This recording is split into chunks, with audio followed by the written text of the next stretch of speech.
একটি বিশাল বড় কোম্পানি হঠাৎ করে অনেক ড্যামেজ হয়ে গেল। সকলে হতাশ হয়ে পড়ল, এদের কর্মচারীরা।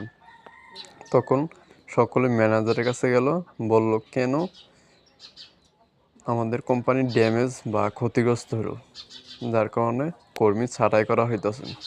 ম্যানেজার বলল যে আগামী দিন সকাল 10টা তোমরা সকলে অফিসে উপস্থিত থাকবে, তোমরা দেখবে কে তোমাদের এই বিশাল বড় কোম্পানির পতনের কারণ।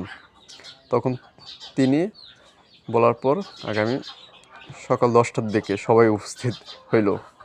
পরবর্তী একজন ম্যানেজার একজন করে ওই ব্যক্তিকে দেখার জন্য এক নির্দিষ্ট রুমে বা কক্ষে পাঠাইল। তখনও প্রত্যেকে দেখলো একটা কফিনের মধ্যে ওই ব্যক্তি শুয়ে আছে। ওইখানে দেখে শুধু নিজের চেয়ারে বেসে ওঠে, মানে যে ব্যক্তি যায় ওই ব্যক্তির চেয়ারে বেসে ওঠে।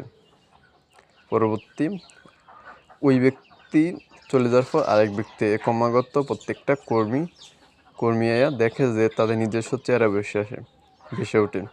অর্থাৎ সেখানে একটি আয়না রাখা হয়েছিল কফিনের ভিতরে, যার কারণে ব্যক্তি তার নিজেদের চেয়ারে ভেসে ওঠে। পরবর্তী ম্যানেজার কাছে এসে বলল, আমাদের নিজেদের চেয়ারে ভেসে ওঠার কারণ কি, বা আমরা কি পতনের কারণ?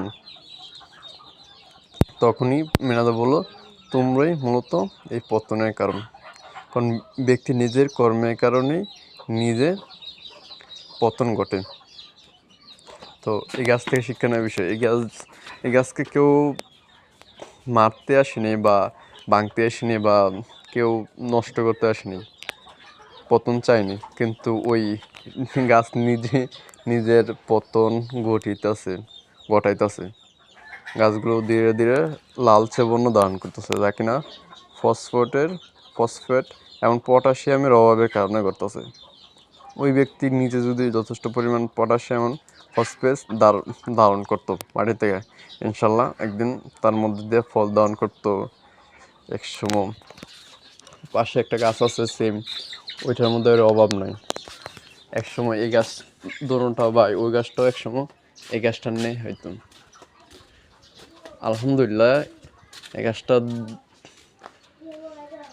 মৌসুমি সময় যথেষ্ট পরিমাণ ফল দেয়, তাছাড়াও মানে মৌসুমি সময় ছাড়াও যথেষ্ট পরিমাণ ফল আসে। ব্যক্তি নিজের কর্মের কারণে নিজের পতন ঘটে, এর থেকে শিক্ষা নেওয়ার একটা বিষয়।